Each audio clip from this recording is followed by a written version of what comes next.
சிவன் என்ற பெயர் இயற்றப்பட்ட இம்மலர்களை வீசுவது உகந்ததாக தோன்றவில்லை. இது மகாதேவரை அவமதிப்பதாகாதா? நம்மால் வேறு என்ன செய்ய இயலும்? இம்மலர்களை நாம் வீணடிக்கவிருப்பதால் ஏற்படும் பாவம் நம்மை சாராதிருக்க வேண்டுமே. இவைகளை நாம் வீணாக்க மறுத்தால் பிரஜாபதியின் கோபத்திற்கு உள்ளாக நேரிடும். தனது அன்பு மகளுக்கே இத்தனை கடுமையான தண்டனை விதிக்க தயங்காதவர் நம்மை மன்னிப்பாரா?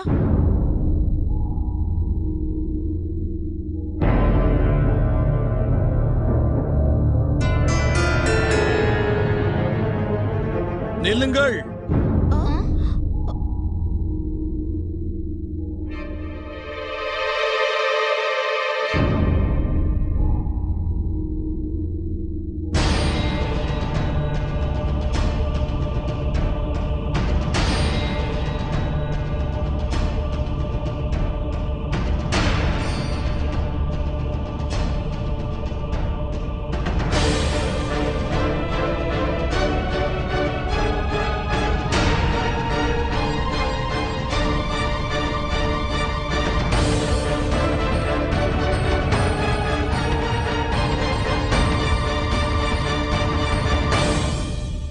தாம் யார்? வந்த காரணம் என்ன?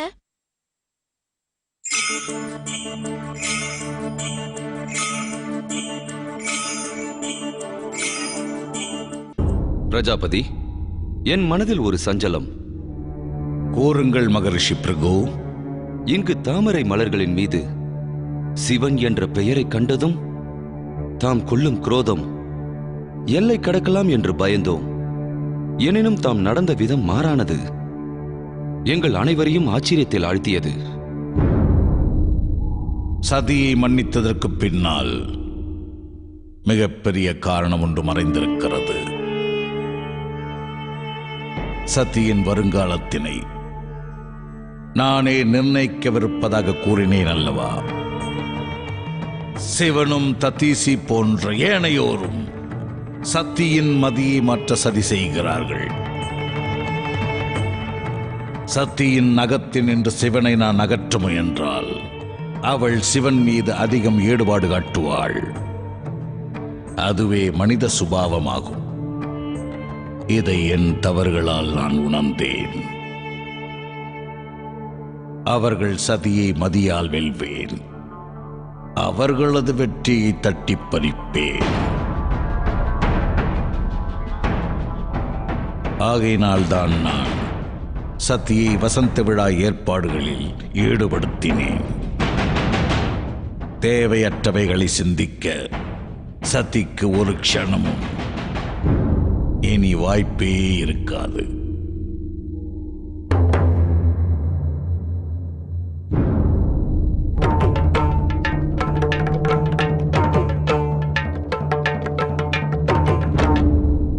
தாம் மகாதேவரோடு கொண்டுள்ள யுத்தத்தில் நமது சதியை ஈடுபடுத்துவது எதனால் சுவாமி?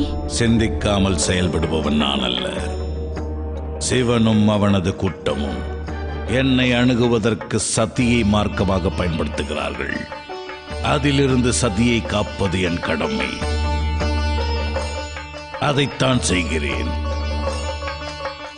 இதுவே ஒரு தந்தையின் தர்மம். உன் மகளை காக்கிறான் உன் மணாளன்.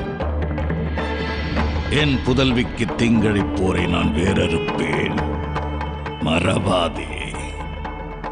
மறந்தவர்கள் மன்னிக்கப்பட மாட்டார்கள். நினைவிருக்கட்டும்.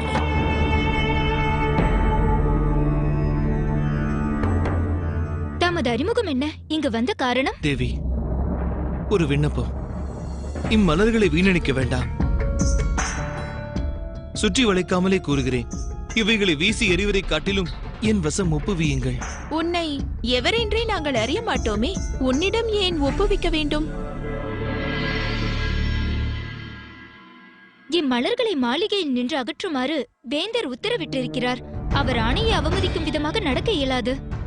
ஒரு சமயம் நீ மனதில் சூது கொண்டவனாக இருந்தால், உன்னால் புதியதொரு விவகாரம் எழுந்தால்? தேவியரே, நான் அவ்விதமானவன் அல்ல. இவைகளை ஒப்புவித்தால் உடன் இங்கிருந்து செல்கிறேன்.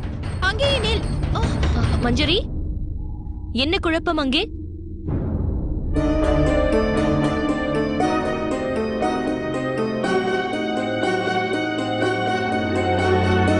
நேர்ந்தது நடந்ததென்ன மஞ்சரி? இத்துணை பதற்றம் ஏன்? பதில் கூறுங்கள். அதைத்தான் வினவுகிறோம் ராஜகுமாரி. பதில் அளிக்காமல் தொல்லை செய்கிறார்.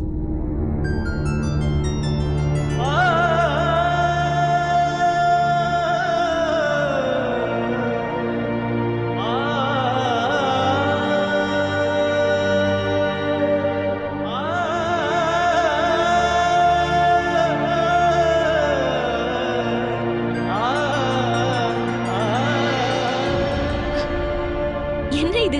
என்ன காரியம் செய்கிறீர்கள்? அகவையில் தாம் எம்மிலும் மூத்தவர். இச்செயல் தகாது. தயவு செய்து எழுந்திரியுங்கள்.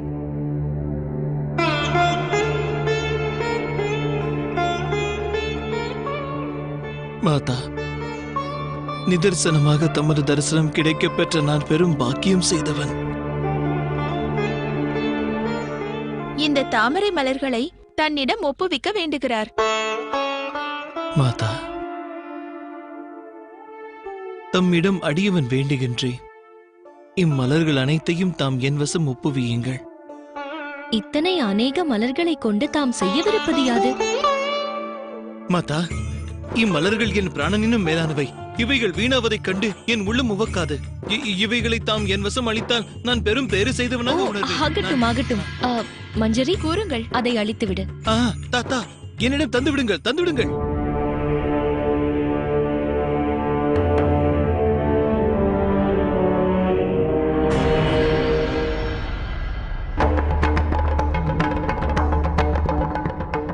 இவன் நந்தி அல்லவா?